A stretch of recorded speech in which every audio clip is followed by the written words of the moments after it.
So hello again, everyone, and good afternoon. Welcome to the Southwest Producer Meeting. We are so excited to have you all here today joining us, and we want to give you an exciting update about what we are doing at Southwest, as well as to hear from some great speakers about relevant industry topics. My name is Melanie Boucher, and this is Jordan Buchan and Hannah Jansen. We are the three newest vets at Southwest, and we will be facilitating the meeting today. And before we launch into things, we just want to extend a huge thank you to Boehringer Ingelheim for their sponsorship of the event today. And also a huge thank you to all of you, our producers, for taking time out of your very busy schedules and making it out here today. We're so thankful for your continuous engagement and improvement of the swine industry. So thank you. So, starting us off today, we would like to invite up some members from Southwest. Our practice has grown a lot over the past few years, and we would like to highlight some of the exciting and diverse services that we offer. First up, we have Shalimar Martin, who leads our information services team.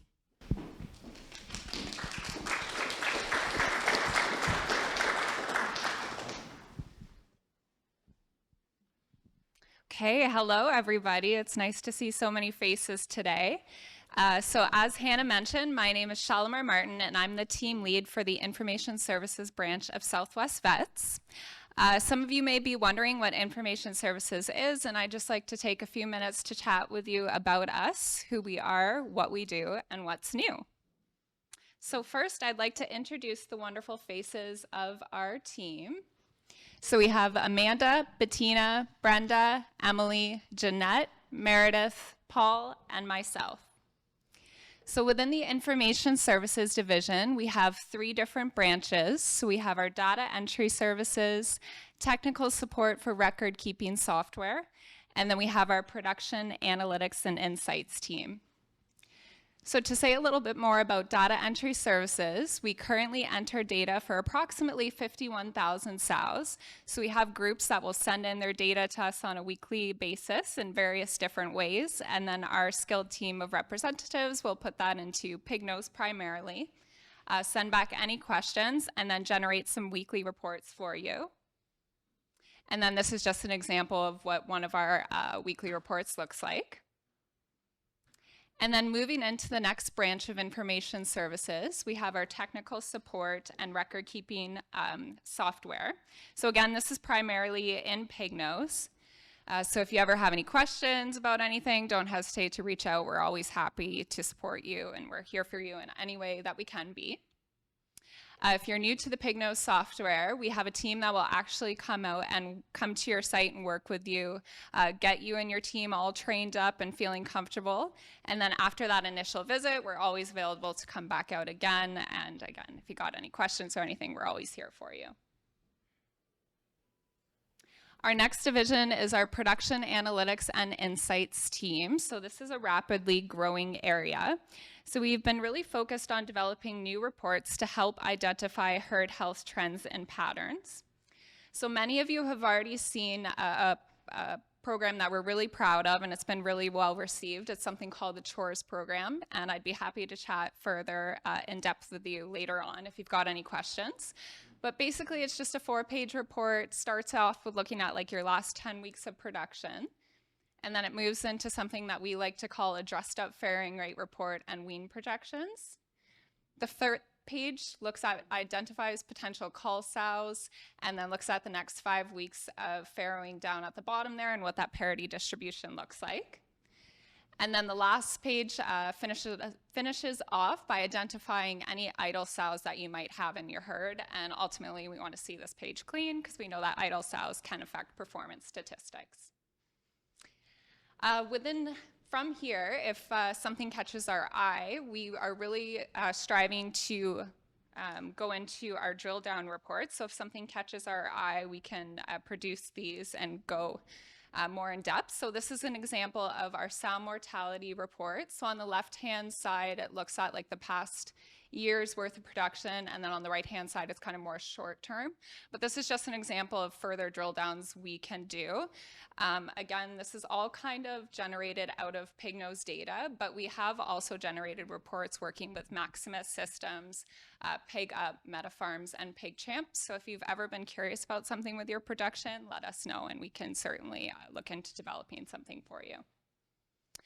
And then also this division also does a lot of cross-team collaboration with other teams within Southwest Vets. So data insights help to support our vet and production teams.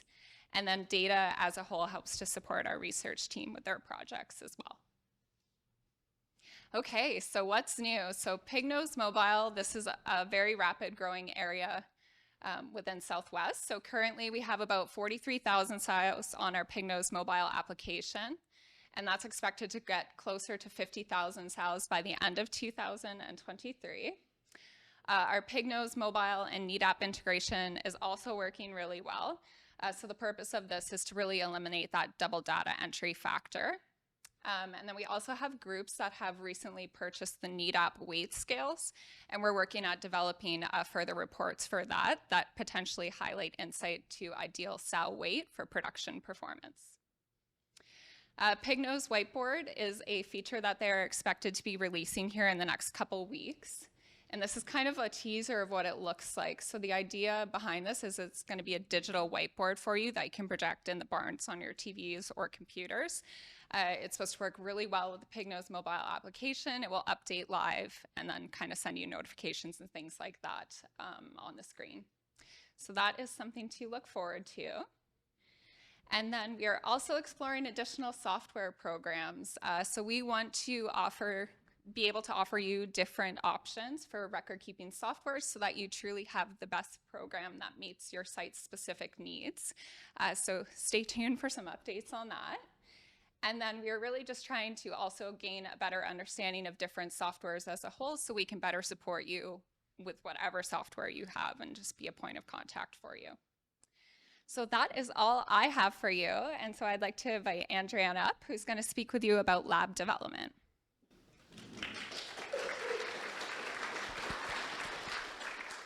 Hi, everyone. I'm Andriana. I work in the lab at Southwest Vets, and I'm going to talk to you today about some new stuff that we've been working on.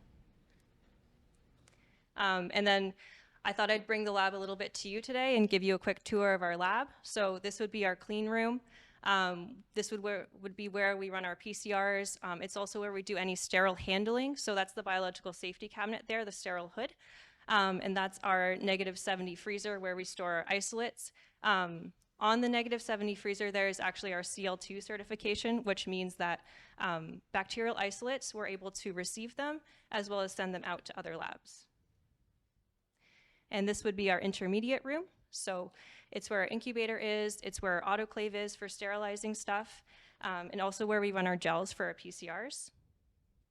And this would be the room that I would spend the most time in. So if you submit samples to Southwest Vets, it's going to come into this room at some point. We have our post-mortem table there. In the corner over there is our blood centrifuge. It can take 100 blood samples at once, which is great. It's also where we can do our plating for our bacterial samples. Basically any samples that would come into Southwest Vets would come into here. And this would be our dirty room.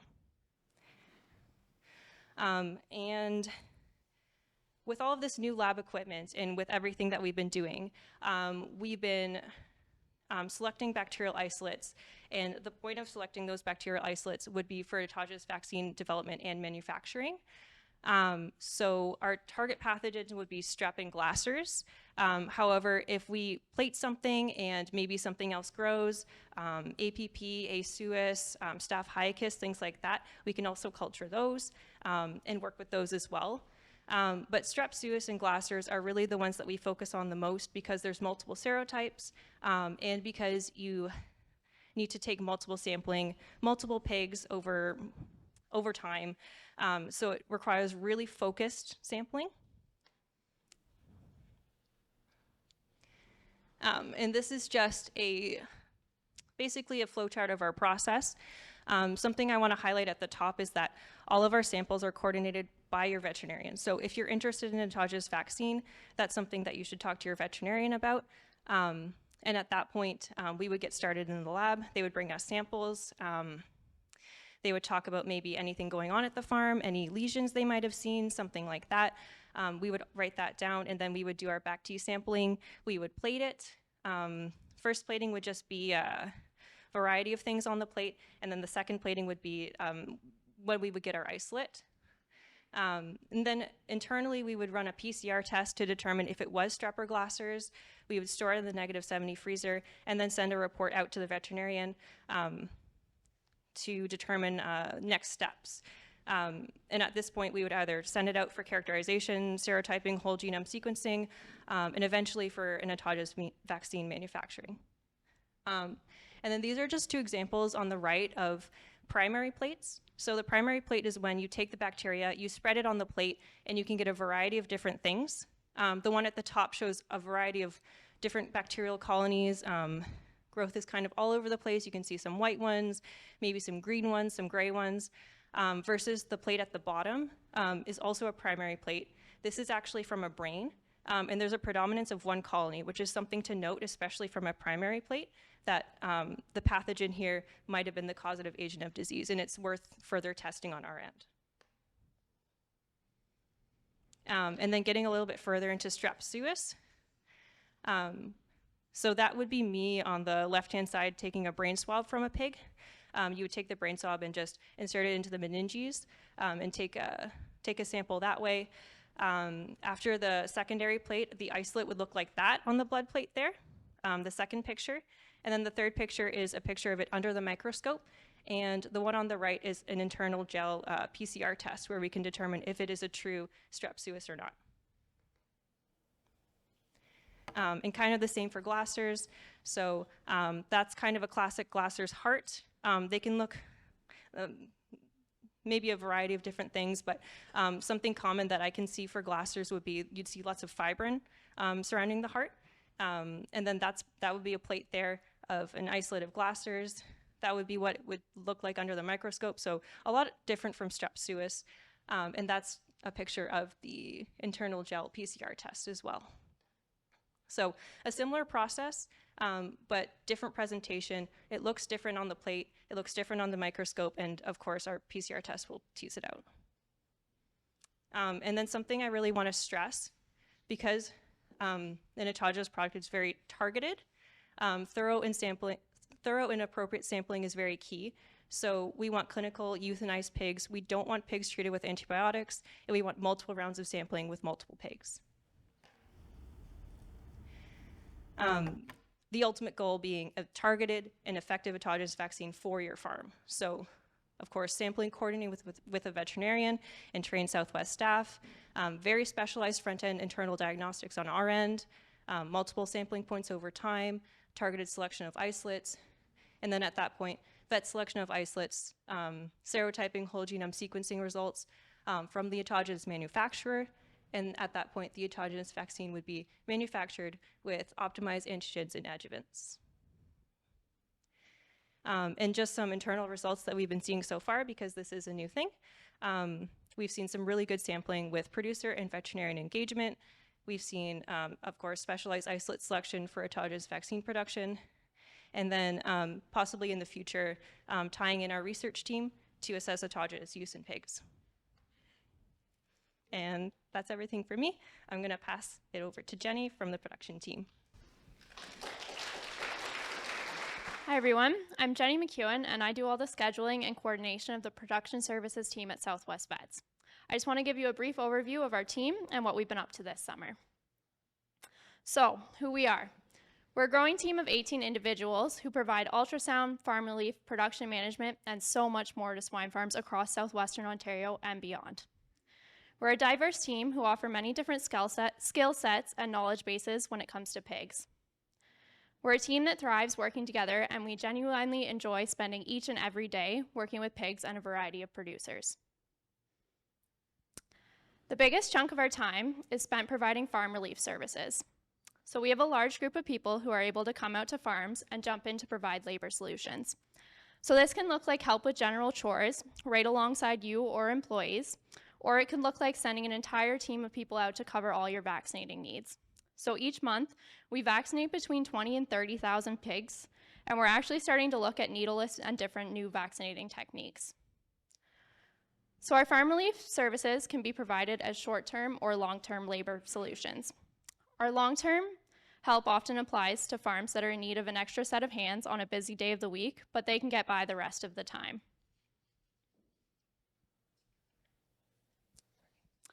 So further, we can fill the gap when farms are waiting for foreign workers or other hires to arrive. In the case of our long-term help, we do our best to find the team member that's best suited to fit your needs, and we consistently schedule them to help out on your farm. For example, we have farms where the same Southwest employee goes every single Wednesday to help process pigs, and we have other farms where 2 employees spend a whole week of every month just to help with batch farrowing and breeding. Our short-term help would apply more in a situation where a farm just needs help getting through a busy time. So that could be due to something like an unexpected labor shortage, it could be an injury, or even something like harvest. You can call me up and we'll figure something out to help you out. So, we've heard you're interested in taking a vacation. I'm sure everybody in this room knows how hard that can be when you have a farm to look after. Well, this year alone, our production services team has covered a total of 7 Southwest clients across 43 days of vacation.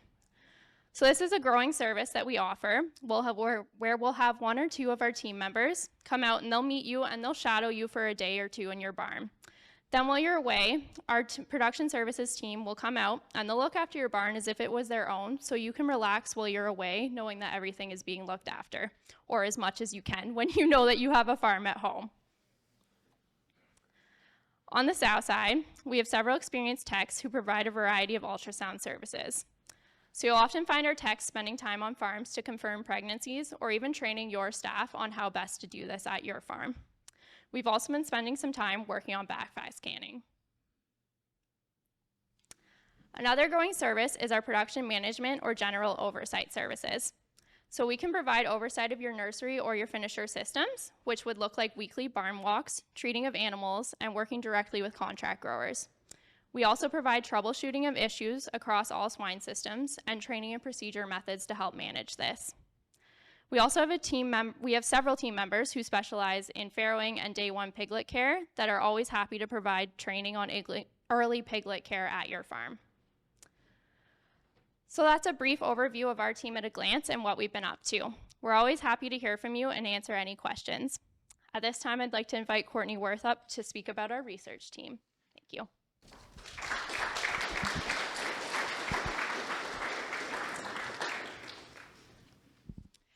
Good afternoon, everyone. My name is Courtney Worth, and I am here on behalf of the Applied Research Services team.